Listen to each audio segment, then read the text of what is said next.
Lebron and Lakers nangahoy para sa parating na NBA season. Championship na ba to? Mga tropa, pa-subscribe and share muna para sa marami pang usapang basketball. Let's go!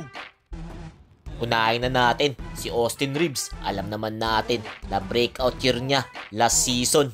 Kaya nga ang daming speculations na baka hindi ma-renew ng Lakers to. Kasi for sure, mahal yung magiging kontrata nito.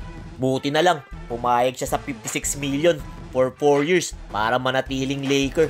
Maganda sa player na to, nagko-complement kay Lebron. May tira sa labas, marunong dumepensa, marunong mag-create, at marunong magdala ng bola.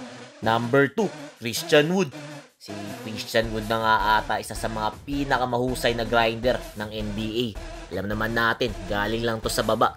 Buti, nakakuha ng Lakers to for 5.7 million. Ang maganda to sa player na to, isa stretch 4 or stretch 5 siya.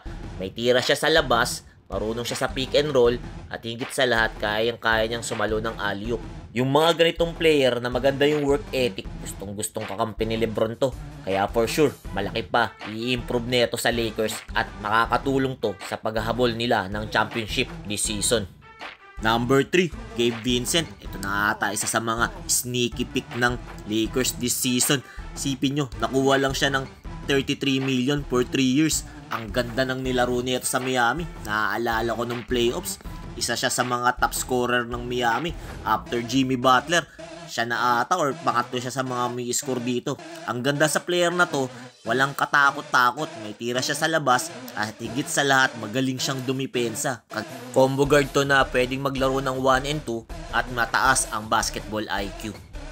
Oh, kinilig ka no? Si Jared Vanderbilt na tayo. Para sa ating number 4, mataginting lang naman na 48 million yung naging kontrata nito for 5 years. Pero wala kasing masasabi dahil napagaling niyang dumipensa. Naaalala ko nung playoffs, siya pa nga ata dumidepensa kay Steph Curry. Napakahirap na trabaho nun, pero kayang-kaya niya yun kasi magaling talaga siya sa depensa at higit sa lahat, kaya niyang mag-finish at pwede pa rin siya maging stretch 4 or stretch 5. For number 5, D'Angelo Russell. Ang sweet ng contract na ito. 2 years for 36 million. Naku po, ang sarap. Ang smooth naman kasi talaga nito, di ba? Ice on his veins nga, sabi nga niya. Ang galing nito tumira sa labas at higit sa lahat, mayroon talaga siyang basketball IQ. Medyo nagka-problema siya last playoffs pero tingin ko, ang dami niya nang natutunan doon at for sure, madadala na yon sa next season. Ang maganda pa sa player na to, kayang-kaya niya mag-create at kayang-kaya niya magpa-open ng mga kampe para mapasahan niya ng maayos. Tignan niyo naman yung mga dunk na yan. Boom! Thank you! Thank you, Dilu! Ang lupit niyan. Para sa ating number 6, Rui Hachimura. Revelation tong player na to. Hindi nga nila alam kung saan nanggaling to.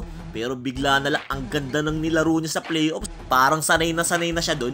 Kaya naman nakakuha to ng 51 million para sa 3 taong kontrata. Marami pa tong mapapakita. Magaling dumepensa at higit sa lahat walang takot tumira. Ayan na. Ayan yung 6 na nakahoy ng Lakers. Projection ko, nasa number 1 to 3 sila sa West. Alam naman natin, sila yung best team after nung trade deadline.